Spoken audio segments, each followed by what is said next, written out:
Fin septembre dernier, lors de notre premier reportage sur la prochaine création de Jean-Christophe Maillot, Casse-Noisette Compagnie, qui sera présentée au Grimaldi Forum du 26 décembre 2013 au 5 janvier 2014, le chorégraphe terminait les 10 premières minutes de sa nouvelle pièce.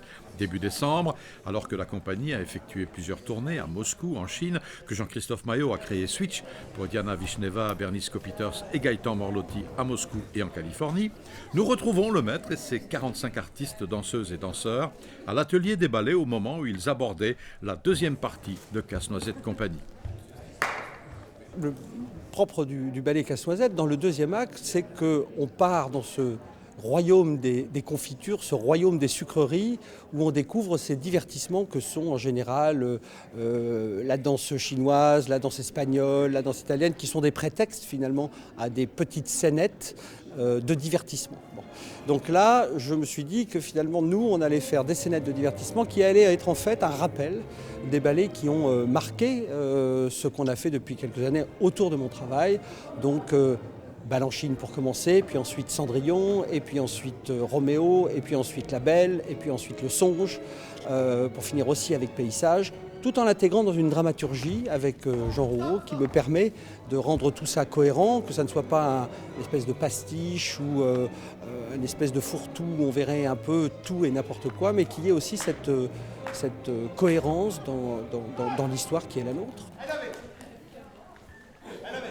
À cette séance de travail sont présents deux collaborateurs artistiques importants de cette nouvelle production. L'écrivain Jean Rouault, conseiller à la dramaturgie, qui a souvent travaillé avec Jean-Christophe Maillot, et le scénographe Alain Nagarde.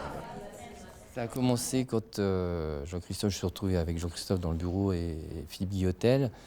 Et je crois que Jean était là d'ailleurs. Et il m'a dit on va faire Casse-Noisette mais corpus. Et ce mot-là a déclenché tout de suite chez moi l'idée du studio de danse. Je savais qu'il y avait eu un cirque avant.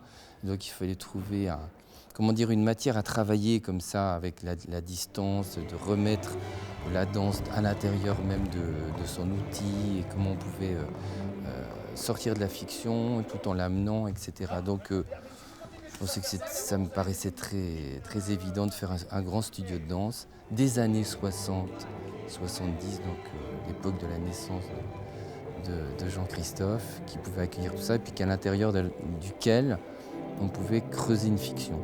C'est un work in progress, c'est-à-dire que je viens régulièrement, à chaque fois je vois les scènes qui ont été répétées, on en discute avec Jean-Christophe, on modifie, on déplace parfois, comme ce matin, des pièces à l'intérieur de la pièce, et des morceaux qui vont se retrouver, qui étaient devant, qui vont se retrouver plus tard, etc. Et c'est un ajustement progressif, une réflexion aussi, parce qu'évidemment il y a toujours un nouveau questionnement qui arrive. Et puis il y a un moment, c'est calé, quoi. Un moment, ça ne bouge plus, ça tient. C'est l'heure de la pause pour les danseurs. Jean-Christophe Maillot, lui, ne quitte pas tout de suite la scène des ateliers des ballets de Monte-Carlo. Il travaille encore et toujours.